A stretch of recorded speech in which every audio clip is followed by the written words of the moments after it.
Hi, it's Heidi Sawyer. I had an amazing opportunity to spend some evening sessions with a group of extremely motivated, intuitive, sensitive people. These are people who are driven to understand the deeper meaning and purpose of their life. During these sessions, I took them along a 7-step proven path that I have walked myself and helped many others do the same. That I've done with incredible results. I'm sorry you couldn't be there, but I hope this is the next best thing. These are excerpts from the live events. Here they are. Enjoy, and I hope more importantly that you do something with them for your life moving forward. Thank you for listening.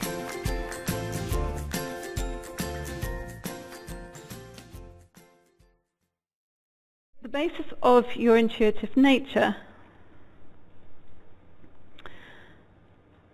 Okay, so how does this work? It's a refined extrasensory perspective. Okay, so you are more refined in your intuitive sense. Everybody has a level of intuition to a certain degree. Yours is a lot more refined. So for some of you, it comes to you in quite strong imagery. One of the intuitive processes is that it will come as quite often as in a symbolic means. Okay, so a lot of people have a strong intuition, but they don't really understand it because it's presented in symbolism. So it's not meant to be interpreted literally. You're supposed to decode the symbolism, because that is how that part of our psyche actually works. Symbolism has been rife through history. Okay, stories, spiritual ways of understanding are often told as stories because the symbolism is the way that we connect. Your intuition works very strongly in terms of its symbolism. Okay?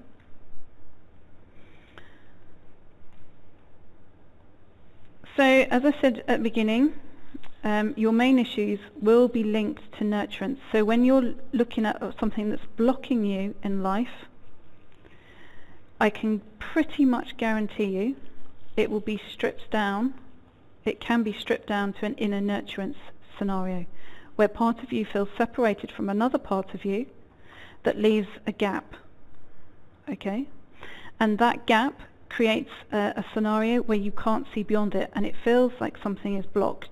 So it feels like everything, even though in your headspace you want something to move forward, everything is geared in that direction, something is stopping you. Okay? And whatever you do to change that in the external world doesn't seem to have an effect. And the reason is because what is stopping you is unconscious and it's on the inside. Okay? So this is what we're focusing on.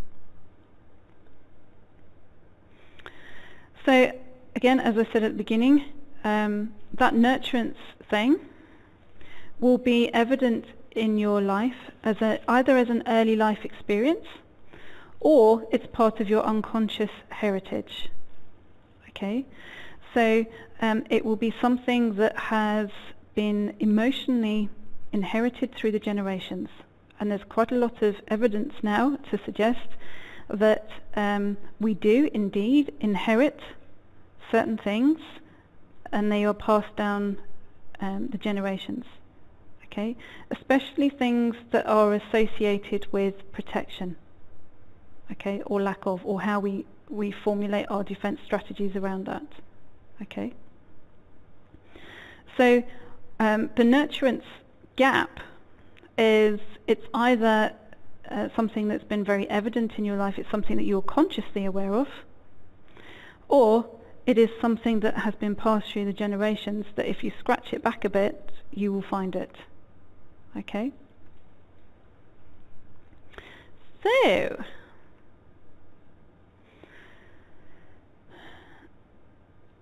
the blocks that are specific, okay, often to nurturance these are what they are. This is how they show in your life. Okay, this is how it shows. Fear of getting it wrong. That you won't action something, you won't change something because you're frightened you're going to get it wrong. And that fear is stronger than your desire to just go ahead and do it. Okay? Who won't do stuff because they might get it wrong? Okay.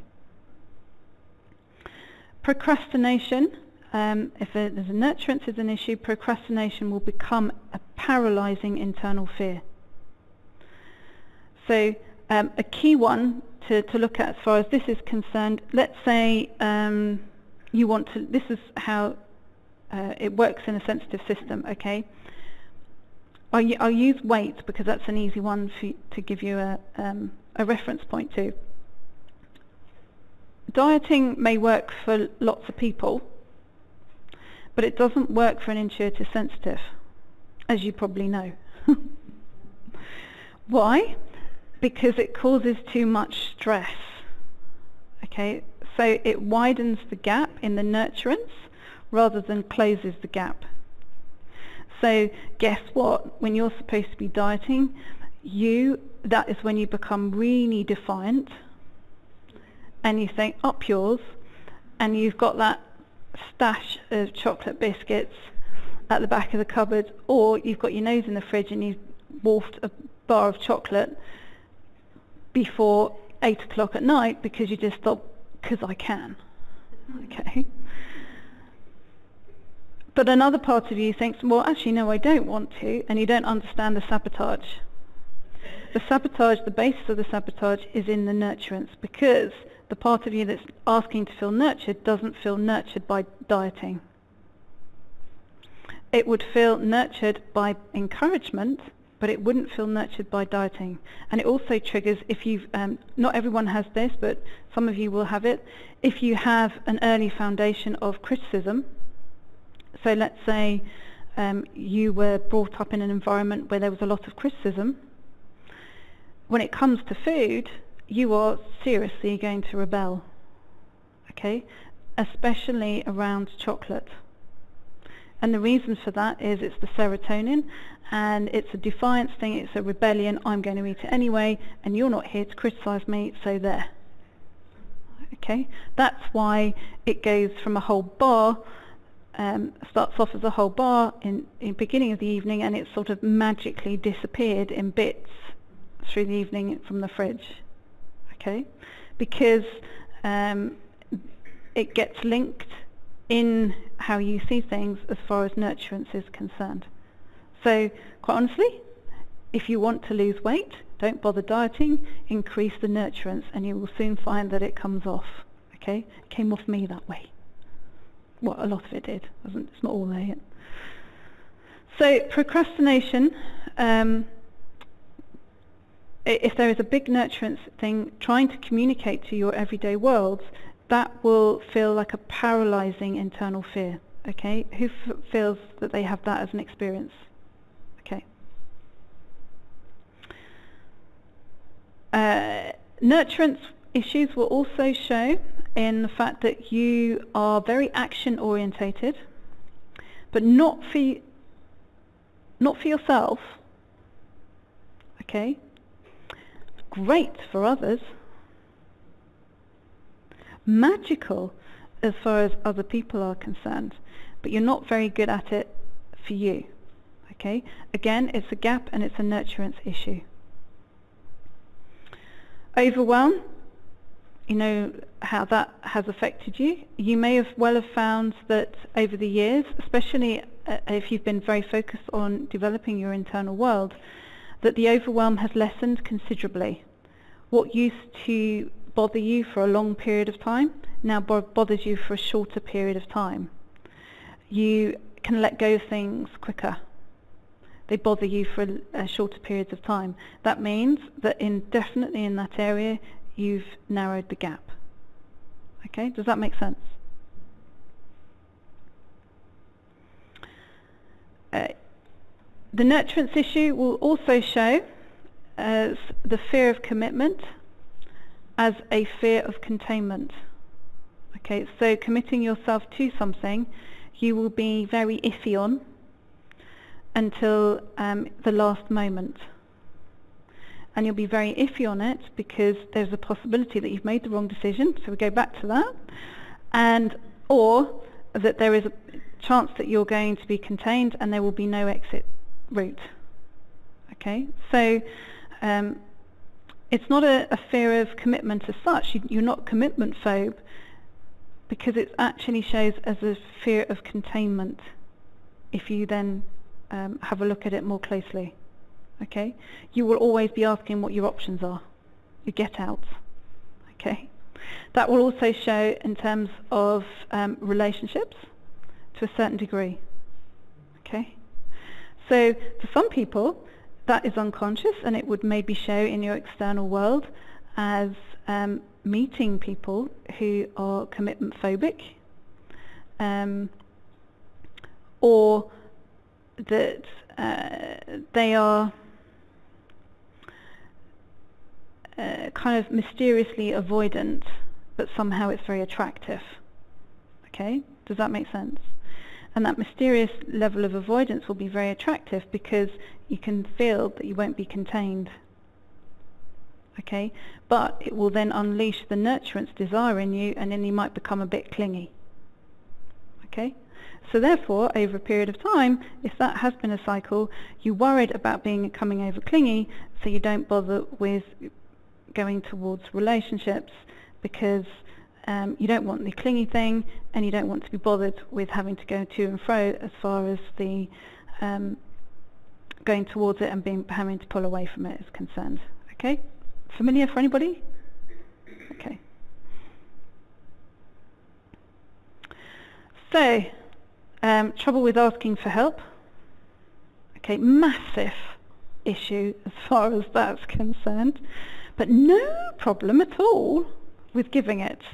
Okay, anyone can phone you at 2 o'clock in the morning. You'll skip out of bed, off you go, and you'll go and drag them out of the cell if that's what you've been asked for.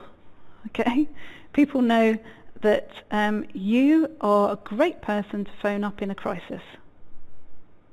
Your own crisis, you won't deal with it other than trying to deal with it yourself, because the lack of nurturance issue inside thinks that it's alone and that no one is actually going to help, so therefore it is going to be humiliated. For more great free content designed to support your purchase of my book, Highly Intuitive People, 7 Right Brain Traits to Change the Lives of Intuitive Sensitive People, please visit finallyfeelunderstood.com. There you can subscribe and download for free the meditations specific to today's episode. If you have already read the book, then it's time for you to receive exclusive access and support from me and your fellow intuitive sensitives as we go deeper together along this proven 7-step path by joining us in my monthly membership program called Heidi's Circle. There you can ask me anything in a safe and private environment, and I will answer you live. Join us today by visiting healmyinnerworld.com.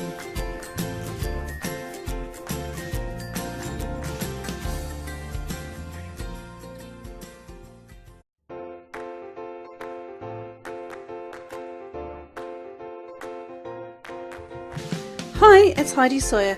I had an amazing opportunity to spend some evening sessions with a group of extremely motivated, intuitive, sensitive people.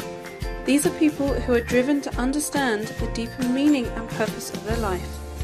During these sessions, I took them along a 7-step proven path that I have walked myself and helped many others do the same.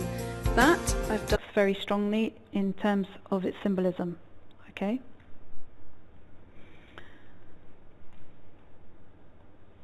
So, as I said at the beginning, your main issues will be linked to nurturance. So when you're looking at something that's blocking you in life, I can pretty much guarantee you it will be stripped down. It can be stripped down to an inner nurturance scenario where part of you feels... Okay, so how does this work? It's a refined extrasensory perspective. Okay, so you are more refined in your intuitive sense. Everybody has a level of intuition to a certain degree. Yours is a lot more refined. So for some of you, it comes to you in quite strong imagery. One of the intuitive processes is that it will come as quite often as in a symbolic means. Okay, so a lot of people have with incredible results. I'm sorry you couldn't be there, but I hope this is the next best thing. These are excerpts from the live events. Here they are. Enjoy, and I hope more importantly that you do something with them for your life moving forward. Thank you for listening.